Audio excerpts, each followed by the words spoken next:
بسم اللہ الرحمن الرحیم۔ السلام علیکم۔ آج ہم ایک نو مسلم عورت کے قبول اسلام کا بہت ہی دلچسپ، حیرت انگیز اور دل کو روشن کرنے والا اسلام قبول کرنے کا واقعہ سنیں گے۔ محترمہ آمنہ سیاہ فام امریکی خاتون ہیں جو سماجی خدمت کی وجہ سے عالمگیر شہرت رکھتی ہیں۔ 1980 میں جو کتاب شائع ہوئی، اس کے مطابق 350 افراد نے ان کی ترغیب سے منشیات سے توبہ کی تھی اور 21 مرد و زن نے اسلام قبول کر لیا تھا۔ قابل ذکر امر یہ ہے کہ شکاگو نیوز سے وابستہ زبردست صلاحیتوں کی حامل یہ صحافی خاتون جسمانی اعتبار سے معذور ہے۔ وہ شکاگو کے سلم نامی حبشیوں کے ایک ایسے محلے میں پیدا ہوئی جو غلاظت، جرائم، منشیات اور غربت و افلاس کا گڑھ تھا۔ اس کا پیدائشی نام سینتھیا تھا اور اس کا باپ بھی اکثر حبشیوں کی طرح آوارہ، نشہ باز اور جرائم پیشہ آدمی تھا، اور اس کی ماں ہی سفید فاموں کے گھروں میں مزدوری کر کے گھر کا خرچہ چلاتی تھی۔ باپ کی لاپرواہی اور سنگ دلی کی وجہ سے وہ بہت بچپن میں پولیو کا شکار ہو گئی، مگر وہ غیر معمولی ذہنی صلاحیتوں کی مالک تھی۔ 5 سال کی عمر میں اس کی ماں ایک پہیوں والی کرسی خرید لائی اور اسے ایک اسکول میں چھوڑ آئی۔ سینتھیا نے جب سے بولنا شروع کیا تھا، وہ بار بار کہا کرتی تھی، میں اسکول جاؤں گی، میں اسکول جاؤں گی۔ سینتھیا بڑی سمجھدار اور ذہین بچی تھی۔ وہ اپنی کرسی کو گھسیٹتی ہوئی اسکول چلی جاتی، گھر آ جاتی اور کتابیں پڑھتی رہتی۔ اس کے اساتذہ اس کی ذہانت سے بہت متاثر تھے۔ وہ بڑی صابر اور باہمت بچی تھی۔ وہ کسی احساس کمتری میں مبتلا نہیں تھی۔ دوسرے بچوں کو بھاگتے دوڑتے دیکھ کر کبھی آنسو بہاتی نہ پریشان ہوتی، بلکہ سر جھکائے بڑے اطمینان اور یکسوئی سے مطالعہ کرتی رہتی۔ اس نے اسکول میں اپنی ذہانت کی دھاک پٹا دی تھی۔ اسے ہر سال انعام ملا کرتا تھا۔ وقت گزرتا گیا اور سینتھیا 17 سال کی ہو گئی۔ اس نے اسکول کی تعلیم مکمل کر لی اور اب یونیورسٹی میں داخلہ لینا تھا۔ چونکہ اس کی اعلیٰ تعلیمی کارکردگی اور ذہانت سے بھی متاثر تھے، اس لیے وظیفہ مل گیا اور 5 برس تک یونیورسٹی میں تعلیم حاصل کرتی رہی اور اعزاز کے ساتھ اسے مکمل کیا اور ایک مقامی اخبار شکاگو نیوز میں اسے ملازمت مل گئی۔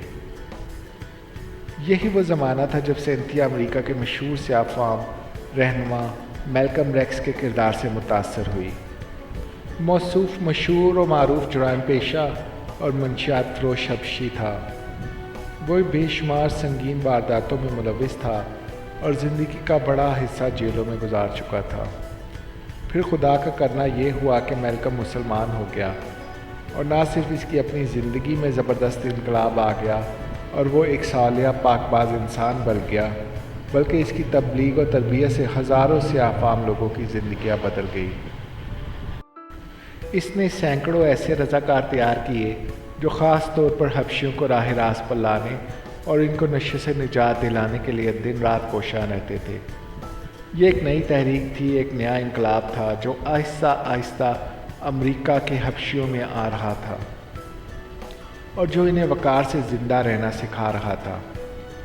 سینتھیا میلکم ایکس کی زندگی کے دونوں پہلوؤں سے واقف تھی، اس لیے اس کے دل و دماغ نے مذہب اسلام سے بھی گہرا اثر قبول کیا تھا، اور چونکہ وہ مطالعے کی رسیا تھی، اس لیے اس نے اسلام کے بارے میں بہت کچھ پڑھ ڈالا اور اسے اپنے تصورات اور انسانی فطرت کے عین مطابق پایا تو اسے قبول کر لیا۔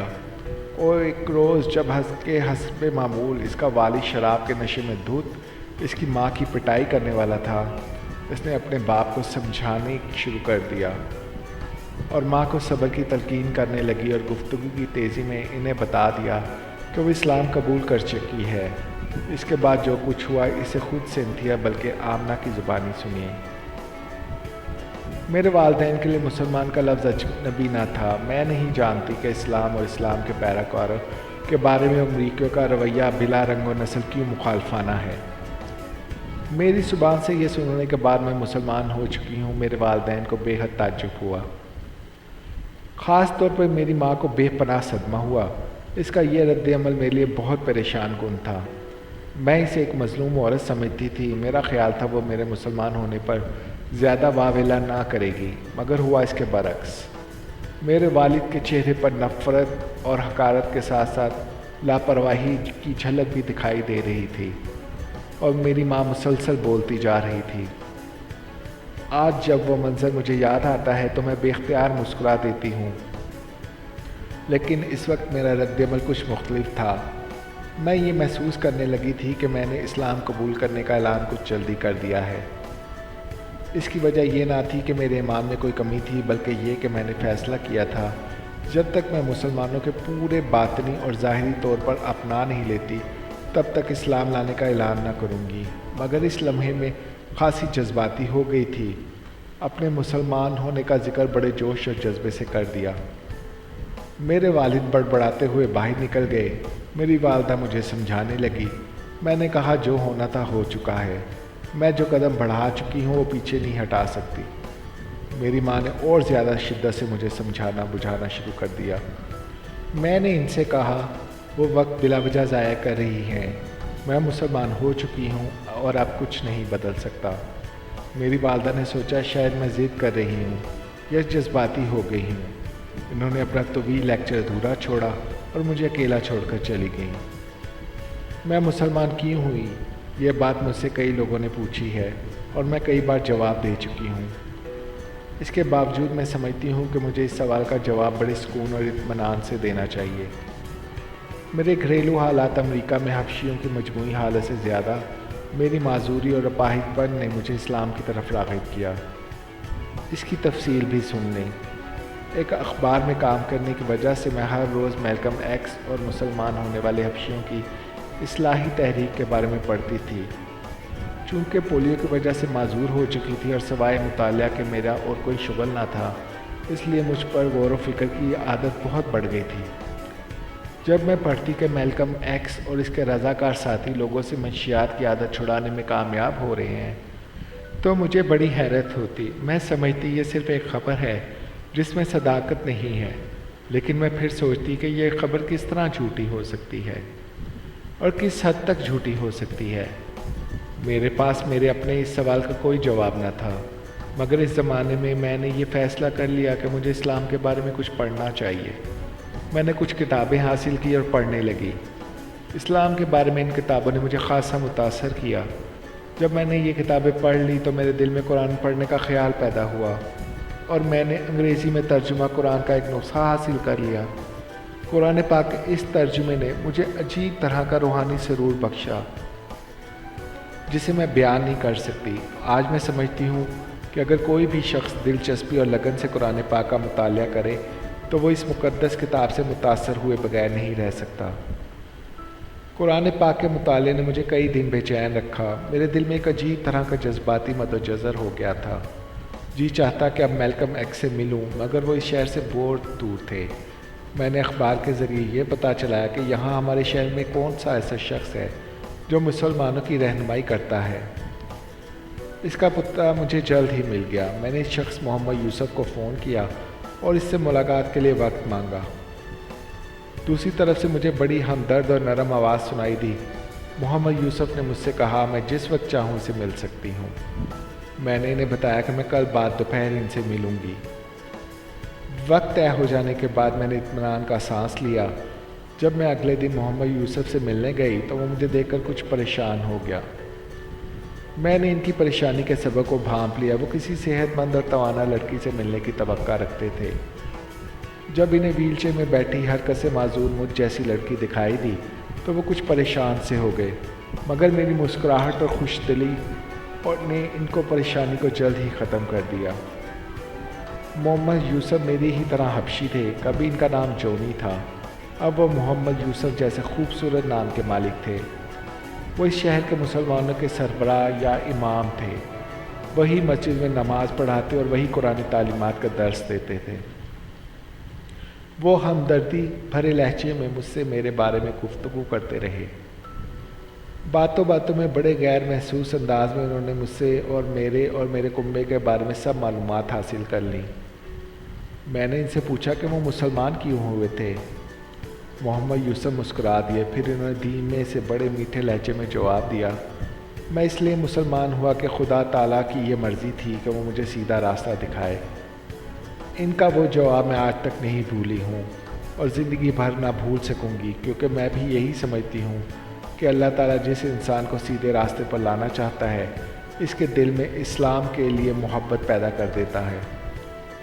محمد یوسف نے مجھے بتایا کہ وہ بھی حبشیوں کے غلام اور غریب و نادار علاقے میں پیدا ہوئے تھے۔ انہوں نے بچپن غربت اور افلاس میں گزارا۔ بڑے ہوئے تو وہ ایک ہوٹل میں ویٹر کی نوکری کرنے لگے، جہاں انہیں برتن مانجنے کے لیے رکھا گیا تھا، مگر ان سے ضروری کام اور بھی لیا جاتا تھا۔ انہیں کچھ پیکٹ دے دیے جاتے کہ وہ انہیں کسی جگہ پر پہنچا دیں۔ اس کام کے عوض انہیں انعام میں $1-8 مل جایا کرتا تھا۔ ایک دن ان کے جی میں آئی اس پیکٹ کو کھول کر دیکھنا چاہیے۔ جب انہوں نے کھول کر دیکھا تو اس میں انہیں حشیش ملی۔ انہوں نے یہ حشیش مہنگے داموں میں بیچ دی اور وہ ہوٹل واپس نہ گئے، مگر ہوٹل کی انتظامیہ نے انہیں ڈھونڈ نکالا، پیکٹ مانگا۔ جب پیکٹ نہ ملا تو ان کی خوب پٹائی کی، کئی دنوں بستر سے نہ اٹھ سکے۔ اس واقعے کے بعد وہ اور گناہوں کی دنیا میں پہنچ گئے۔ 30 برس کی عمر تک انہوں نے ہر برا کام کیا۔ وہ عورتوں کی دلالی کرتے، قیبہ خانوں کی نگرانی کا فرض انجام دیتے، ہیروئن اور دوسری منشیات کا خفیہ دھندا کرتے، خود بھی منشیات کے عادی ہو گئے۔ انہیں کئی بار سزا ہو چکی تھی، مگر وہ سزا کے خوف سے بے نیاز ہو چکے تھے۔ ایک بار جب وہ جیل میں تھے تو کچھ لوگ ان سے ملنے آئے۔ یہ رضاکار مسلمان تھے اور ان کا جی چاہنے لگا کہ وہ باعزت و بے فکر زندگی بسر کریں۔ جب وہ جیل سے رہا ہوئے تو خاصے بدل چکے تھے، مگر انہیں زندہ رہنے کے لیے کچھ نہ کچھ کرنا تھا اور وہ کچھ بھی نہیں جانتے تھے۔ اس لیے انہوں نے یہی سوچا کہ اب پھر انہیں جرم کی زندگی بسر کر کے ہی اپنا پیٹ پالنا پڑے گا۔ وہی رضاکار جنہوں نے جیل میں ان کے خیالات کو تبدیل کرنے کی کوشش کی تھی، وہ ان سے ملے۔ انہوں نے ان کے لیے روزگار کا بندوبست کیا، کچھ رقم دی تاکہ جب تک انہیں تنخواہ نہیں ملتی وہ اس رقم سے گزر اوقات کریں۔ وہ انہیں اپنے ساتھ رکھتے، یوں محمد یوسف جو کبھی جانی تھے مسلمان ہو گئے۔ اسلام کے ساتھ ان کی وابستگی کا یہ عالم تھا کہ 1 برس میں انہوں نے کلام مجید عربی میں پڑھ لیا۔ اس راہ میں انہیں بہت سی دقتیں اور پریشانیاں پیش آئیں، مگر وہ کسی پریشانی سے نہ گھبرائے۔ قرآن مجید کی تعلیم کے بعد وہ اسلامی قواعد کو اپنانے میں کامیاب ہو گئے۔ 4 سال کے بعد انہیں اس علاقے میں مسلمانوں کا امام بننے کے بعد انہوں نے اپنی کوشش سے زمین کے لیے چندہ جمع کیا اور وہاں ایک چھوٹی سی مسجد کی تعمیر میں خود انہوں نے اور دوسرے مسلمانوں نے حصہ لیا تھا، اور وہ خود مزدوری کرتے اور اپنی مزدوری کا کوئی معاوضہ نہ لیتے۔ میں محمد یوسف کی زندگی اور ان کی باتوں سے بے حد متاثر ہوئی اور ان سے کہا کہ میں مسلمان ہونا چاہتی ہوں۔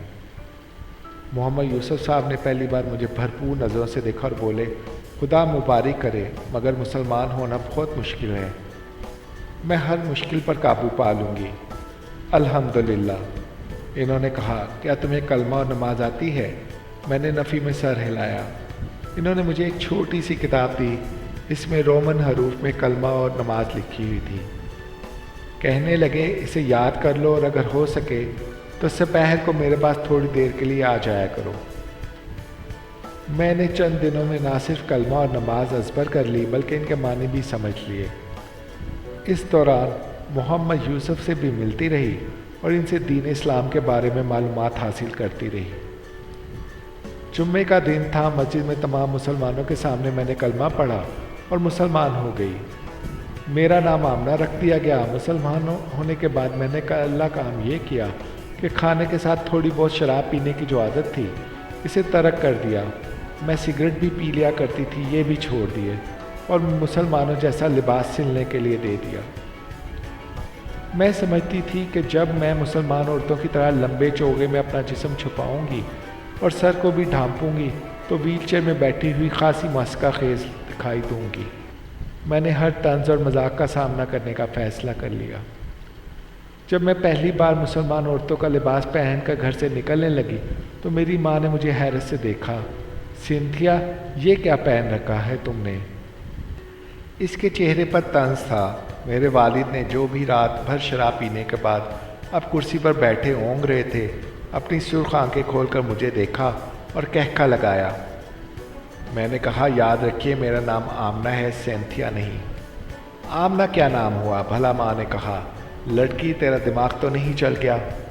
میں نے اپنی والدہ کو سمجھانے کی کوشش کی کہ میں انہیں بتا چکی ہوں اور اب میں مسلمانوں کی طرح باقاعدہ زندگی کا آغاز کر رہی ہوں۔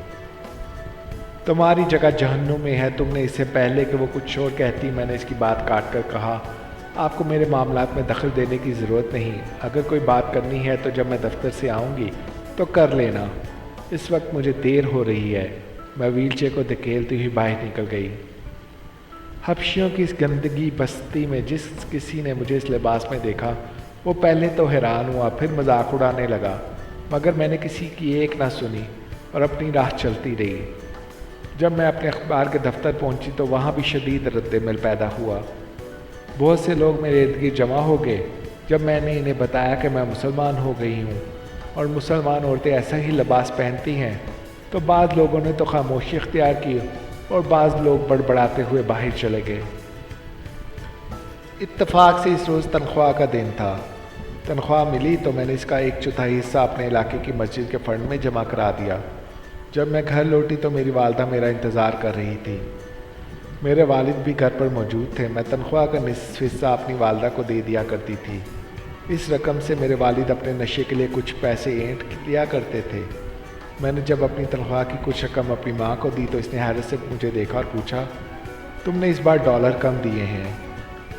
ہاں، اب ہر ماہ آپ کو اتنی رقم ہی ملے گی۔ میں نے اپنی تنخواہ کا 1/4 مسجد کو دینے کا فیصلہ کر لیا ہے۔ میری یہ بات سنتے ہی وہ مجھے مسلمانوں اور مسجد کو کوسنے لگی۔ میں نے کوئی جواب دینا مناسب نہ سمجھا اور اپنے کمرے میں چلی گئی۔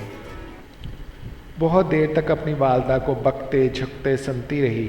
بیچ بیچ میں میرے والد کی آواز بھی سنائی دیتی تھی، اب سنتھیا ہمارے ہاتھ سے نکل گئی، مسلمانوں نے اس کا دماغ خراب کر دیا، ہم نے تو کبھی گرجے کو چندہ نہیں دیا، یہ تنخواہ کا 1/4 حصہ مسجد کو دے آئی۔ میری والد اور والدہ کے نزدیک مسلمان لٹیروں سے کم نہ تھے جو ان کی بیٹی کی کمائی لوٹ کر لے گئے تھے۔ آہستہ آہستہ میں نے اپنی زندگی کو بدلنا شروع کیا، اسلام کے قوانین ضوابط کے مطابق ڈھال لیا۔ جو لوگ پہلے مجھے انگلیاں اٹھاتے تھے مجھ سے لاپرواہ ہو گئے۔ میرے اور اسلام کے خلاف زہر اگلنے والی زبانیں بھی خاموش ہو گئیں، اور پھر کرسمس کا تہوار آ گیا۔ ہم خواہ کتنے ہی غریب اور بدحال کیوں نہ ہو، کرسمس کو ٹھاٹ باٹ سے منانے کا اہتمام ضرور کرتے ہیں۔ کرسمس کے روز شراب پانی کی طرح بہائی جاتی ہے۔ جب میں نے مہمانوں کے ساتھ شراب کے جام کو چھونے سے انکار کر دیا تو ہمارے گھر میں قیامت برپا ہو گئی۔ والد تو صبح سے نشے میں دھت تھے، والدہ بھی ایک بار مہمانوں کے ساتھ پی چکی تھی۔ نشے کی حالت میں وہ مجھ پر برسنے لگی۔ مہمان بھی نشے میں تھے، وہ بھی جو ان کے منہ میں آیا بکنے لگے۔ ان سب کی حالت قابل رحم تھی۔ میں نے سوچا کہ مجھے اس کمرے سے چلا جانا چاہیے، مگر جب میں اپنی ویل چیئر کو دھکیل کر جا رہی تھی تو ایک مہمان لڑکا اور میرے والد میرے پیچھے لپکے اور ویل چیئر کے سامنے کھڑے ہو گئے۔ راستہ چھوڑ دے، میں نے کہا، مجھے جانے دے، یہ پی لو پھر چلی جانا۔ لڑکے نے میرے راستے سے ہٹے بغیر شراب کا جام میرے آگے کیا۔ میں لعنت بھیجتی ہوں اس پر۔ میرے منہ پر ایک زوردار تماچا لگا جو میرے والد نے مارا تھا۔ میرا سر چکرا گیا، آنکھوں میں آنسو آ گئے، مگر میرے والد اور اس لڑکے میں تو جیسے شیطان کی روح ان کے جسم میں آ گئی تھی۔ وہ مجھے پیٹنے لگے، انہوں نے مجھے روئی کی طرح دھنک دیا۔ میں خاموشی سے یہ ظلم برداشت کرتی رہی۔ وہ گالیاں بکتے رہے، نشے میں ان کے منہ سے جھاگ بہہ رہا تھا۔ جب وہ تھک کر بیٹھ گئے تو میں کسی نہ کسی طرح کمرے پہنچ گئی۔ اس رات میں نے فیصلہ کیا کہ مجھے کیا کرنا ہے۔ میرا پہلا رد عمل یہ تھا کہ میں اپنے امام مسجد محمد یوسف کو ساری بپتا سنانی چاہیے اور پھر یہ گھر چھوڑ دینا چاہیے۔ لیکن جو میرا غصہ اور جوش ٹھنڈا ہوتا گیا، میری سوچ بدلتی گئی۔ میں نے سوچا کہ مجھے اپنی پریشانی لے کر محمد یوسف کے پاس نہیں جانا چاہیے، ان کا حل ضرور تلاش کرنا چاہیے۔ ان کا مجھ پر حق ہے اور میرا بھی یہ فرض بنتا ہے کہ میں ان کی زندگی بدلنے کی کوشش کروں۔ چنانچہ اس روز میں نے ایک اہم فیصلہ کیا اور اگلے روز میں نے اس فیصلے سے امام مسجد محمد یوسف کو مطلع کر دیا۔ میں نے اخبار کی ملازمت چھوڑ دی اور رضاکار بن گئی۔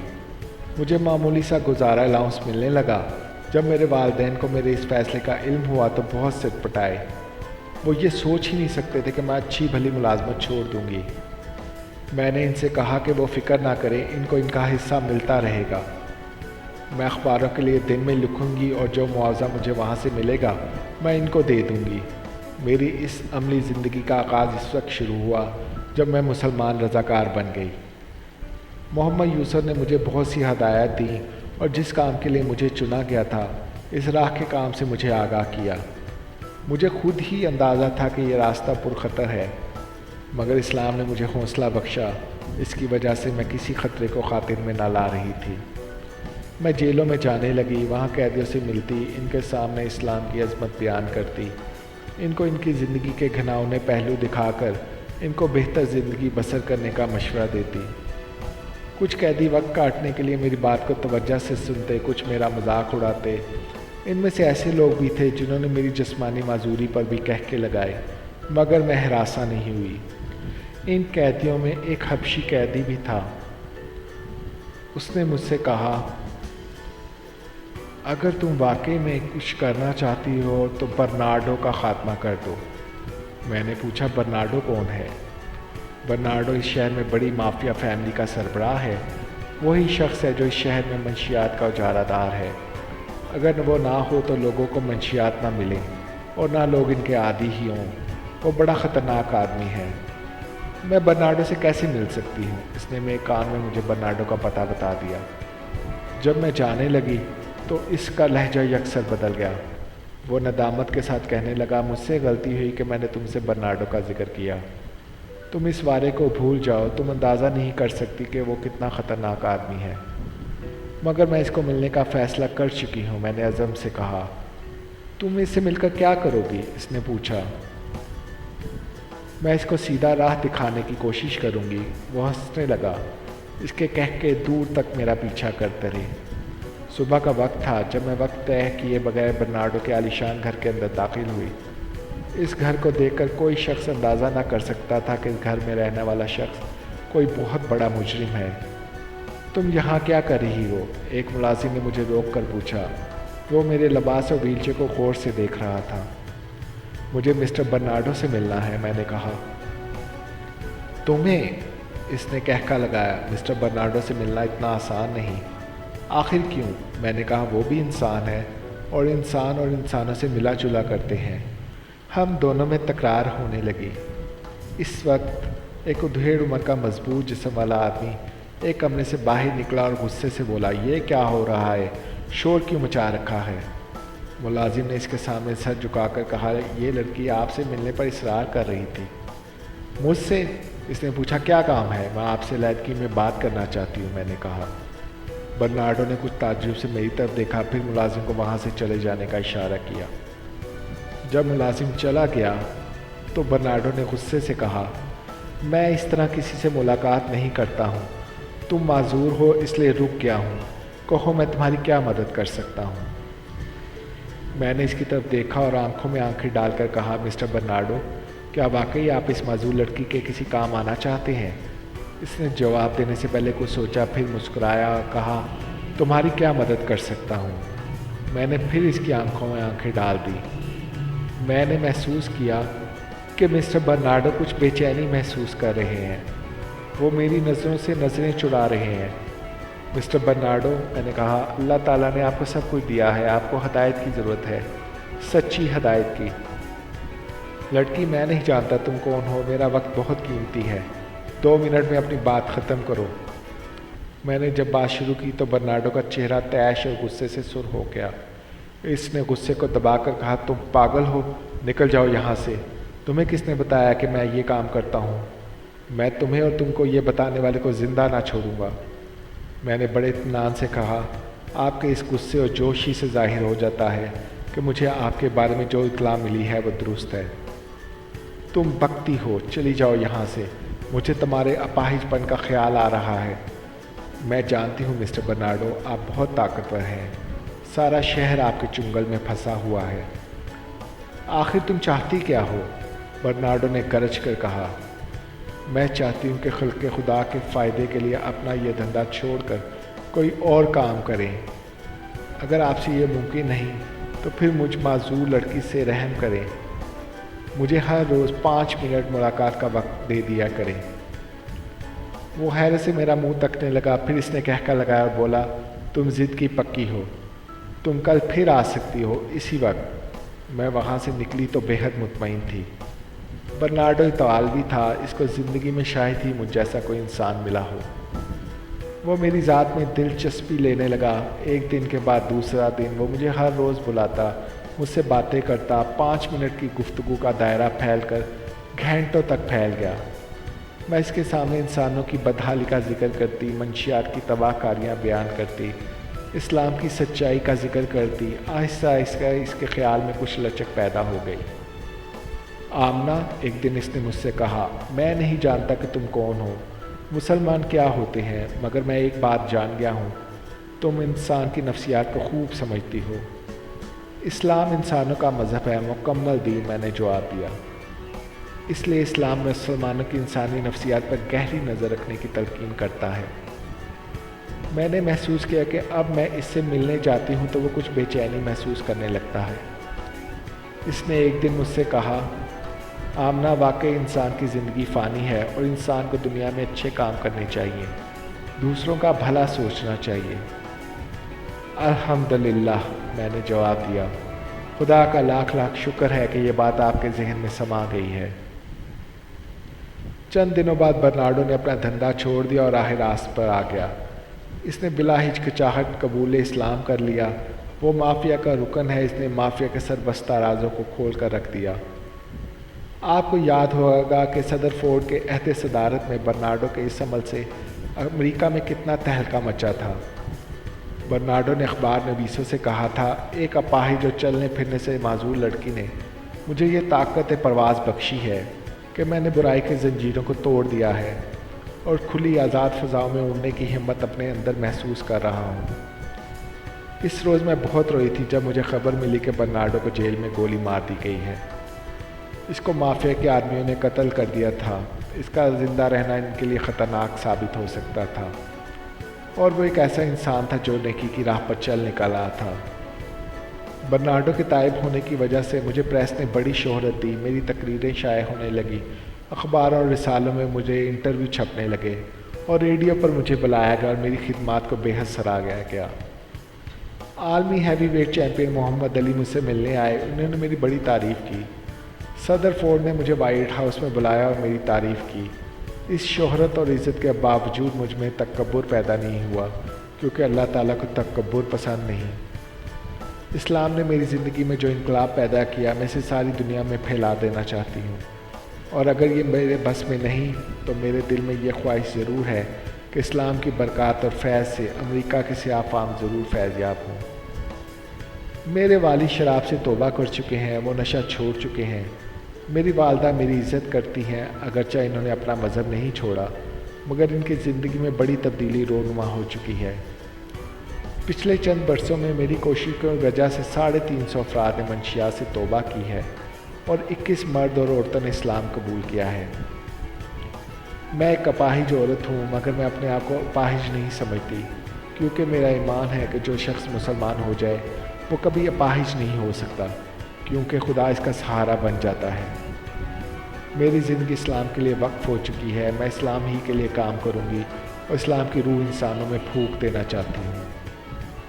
جب بھی کوئی انسان برائی کا راستہ ترک کرتا ہے تو میں سمجھتی ہوں کہ اسلام کی فتح ہوئی ہے۔ تو یہ ہے میری کہانی سنتھیا سے آمنہ بننے کی۔ اندازہ کیجئے کہ جب انسان عزم کر لے کہ دین کی خدمت کا تو اللہ تعالیٰ اسے توفیق دے ہی دیتے ہیں۔ چنانچہ ہمیں بھی واقعے سے سبق حاصل کرتے ہوئے دین اسلام کی سربلندی کے لیے کوشاں ہونا چاہیے۔ اللہ تعالیٰ عمل کرنے کی توفیق عطا فرمائے۔ آمین یا رب العالمین۔